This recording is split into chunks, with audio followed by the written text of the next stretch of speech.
हम पधारे मध्य प्रदेश के हमारे परम आदरणीय बैंक के उच्च अधिकारी सभी लोगों को हमारे किसान बंधुओं की ओर से हार्दिक हार्दिक वंदन अभिनंदन सभी की ओर से। मैं टिमरनी ब्लॉक का किसान हूँ। वैसे तो हमारे टिमरनी ब्लॉक में सभी किसान काफी सन 89 से जुड़े हुए हैं। ज्यादा से ज्यादा किसानों को हमें जो बैंक से सहयोग मिल रहा है, उस सहयोग से हम निजी श्रेणी से ऊपर आए हैं। साहूकारों से छुटकारा मिला है हमें। सेंट्रल बैंक एक ऐसी बैंक है जो कि हर किसान को टेकल करना, उसका सहयोग करना, उसकी मदद करना, ये हमारे सेंट्रल बैंक का मैं सन 89 से जब से मेरे खाते खुले हैं एक ऐसा विचारधारा देख रहा हूँ कि कोई भी किसान को आज तक किसी प्रकार की हमारे टिमरनी ब्लॉक में तो कोई परेशानी नहीं आई है।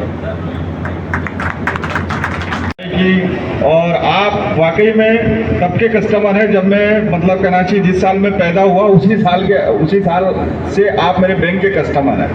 उन्हें हर अपनी जरूरतों के बीच सेंट्रल बैंक की हिम्मत होती है। उन्हें ये मन में एक विश्वास होता है कि हमें जब भी कभी ऋण की धन्यवाद देता हूँ। तो मेरा बहुत बहुत नमस्कार है। आपने जो प्रश्न उठाया मतलब उससे मैं आधे से जो है मतलब वाकिफ हूँ, और आधे में जो आपने बोला कि मैं 5 लाख का ब्याज मतलब 5 लाख की किस्त उठाता हूँ और मेरे को 9 लाख का ब्याज लगता है, तो ऐसा बिल्कुल नहीं होता। ये किसी भी सरकारी बैंक में ऐसा नहीं होता है। आप जितना पैसा उठाएंगे आपको ब्याज उतने पे लगेगा। दूसरा, वो जो बोल रहे हैं निकासी के लिए बोल रहे हैं, तो वो निकासी के लिए इसलिए किया जाता है कि आपका अवेलमेंट उस पर दिखे। साल भर आप उसको अवेल करेंगे, क्योंकि सीपीसीसी का जो है मेन कारण जो है वो आप फसल के लिए पैसा उठाते हैं और जैसे ही फसल आपकी आती है वैसे ही आपका फसल उसमें जमा हो जाना चाहिए। ये एक पूरी साइकिल है। उस साइकिल में जैसे ही कंप्लीट होता है आप अनुदान के पात्र हो जाते हैं, साथ ही फसल बीमा के भी पात्र हो जाते हैं। कुछ किसान क्या करते हैं कि पलटी नहीं करते हैं या जमा नहीं करते हैं, तो उनको ब्याज नहीं मिलता है, मतलब वो अनुदान भी नहीं मिलता है और फायदा भी नहीं मिलता है। तो इसलिए ये आपके लिए, लेकिन जो आप बोल रहे हैं कि बगैर आपकी अनुमति के किया जाता है, तो मैं अभी इनको सबको मतलब ये बोलता हूँ, इंस्ट्रक्शन देता हूँ कि बगैर अनुमति के कोई भी विड्रॉल आपके खाते से नहीं। ठीक है सर, बहुत बहुत धन्यवाद। आपको धन्यवाद देना चाहूँगा कि आपने आज हमारे साथ ये शाम जो था, शाम का टाइम स्पेंड करने के लिए आप यहाँ आए।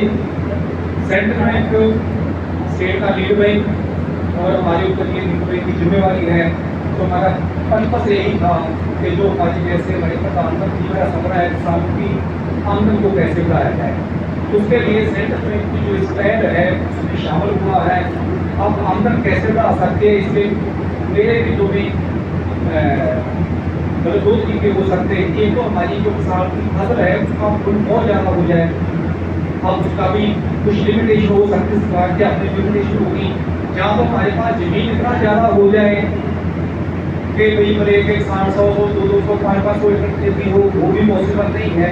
और तीसरा ये हो सकता है कि जो हमारी कंसिस्टेंट फसलें हैं उसमें फसल चक्र में आके तो उनकी एक तो प्रोडक्शन को कैसे बढ़ाया जाए, क्या मतलब ऐसी फसलें लगाई जाए कि जिनका बाजार मूल्य ज़्यादा है। तो ये सब चर्चा करने के लिए सेंट्रल बैंक इस स्टेट में आगे आया है। जहाँ जहाँ हम ये चर्चा करते हैं, हम शाम का समय जुड़ते हैं।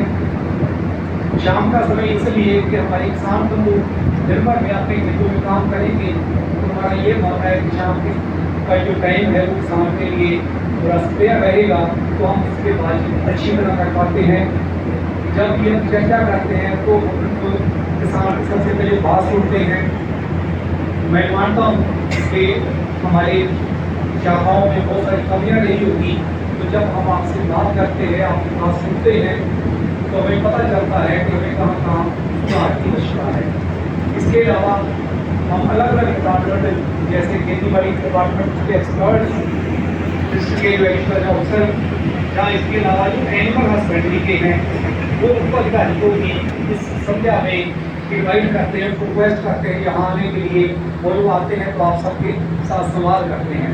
हमारा यही मानना है कि जो खेती तो आप कर रहे हैं, लेकिन उसको यदि आप मॉडर्नाइजेशन से करें, समय अनुसार टेक्नोलॉजी के साथ चलें, और यदि आपका सॉइल टेस्टिंग आपने करवा रखा है तो सॉइल टेस्ट के हिसाब से उसमें खाद भी डालें, या इसके अलावा और भी जिस व्यवस्था डालें। उससे क्या होगा कि आपका जो अननेसेसरी खर्च है वो भी कम होगा, और आपकी पैदावार की क्वालिटी भी अच्छी होगी और क्वांटिटी भी अच्छी होगी।